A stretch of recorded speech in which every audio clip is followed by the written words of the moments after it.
picture back in '69, the guy that got in here, I mean, he had a coat and tie with a thin cigarette in his mouth and driving this luxurious thing, and to him it was like a Bentley of the time.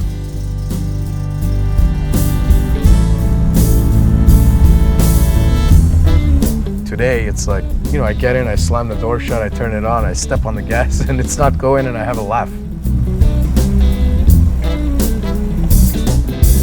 When this car came out, cars were pretty much cars. I mean, they were basic. You got 4-cylinder, 2-liter motor, it's carbureted. You got 14-inch wheels, drums. They're pretty generic cars, I mean, it wasn't much to it.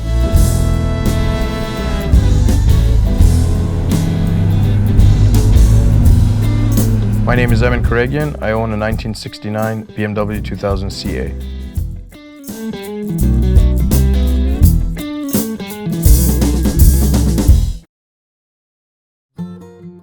We acquired this car at an auction for charity. It was a no reserve auction. We ended up being the highest bidder, therefore we won the car.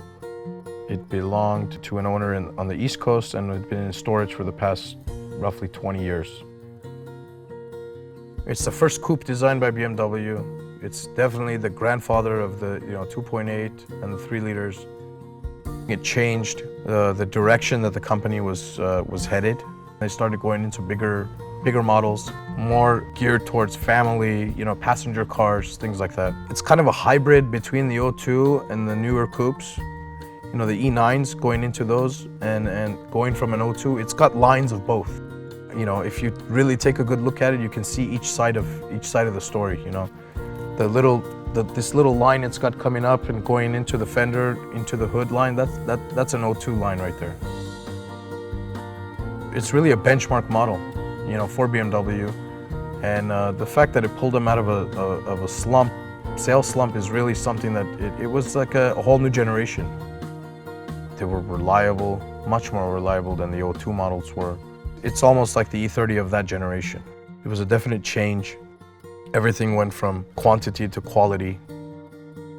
You're looking at power windows in 1969, no B-post. You got this big open space, wind is flowing in, you got quarter lights that fold in and out. And the mirror, it's adjustable, but it's not very functional. But the car has, the size of this pillar, it's like 3 inches, it's almost glass all the way around, so it's definitely not a difficult car to drive.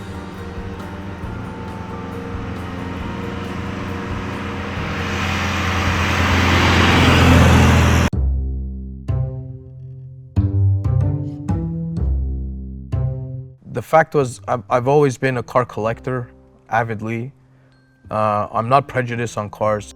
Starting with British cars, going into German cars, going into, muscle cars or American, 4-door sedans. To me, it's all the same. It's the passion for 4 wheels on the road, to me, that's how I grew up. My dad collected and restored cars, and I watched him when I was a kid, and I helped him, and I would always, grab me a 916, and I would hand him a 916's wrench, and grab me the socket and this, and I learned in that process.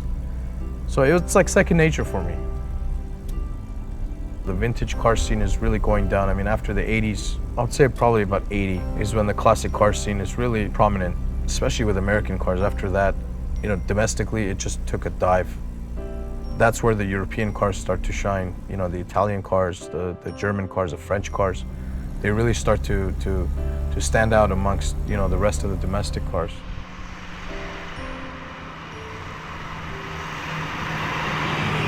If I do restore it, I'll definitely take it back to the original color.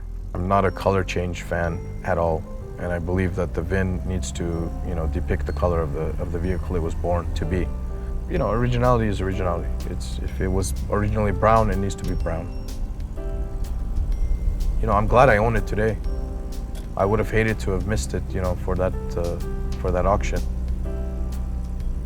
I really enjoy driving the unique cars for that reason, that it gives people a sense of happiness, but the fact that they notice it and they smile and they take a look and a second to acknowledge it, to me it's like golden. It gives me that satisfaction that, hey, I'm keeping this culture alive. I'm part of the cause, so to speak. To me, it's home.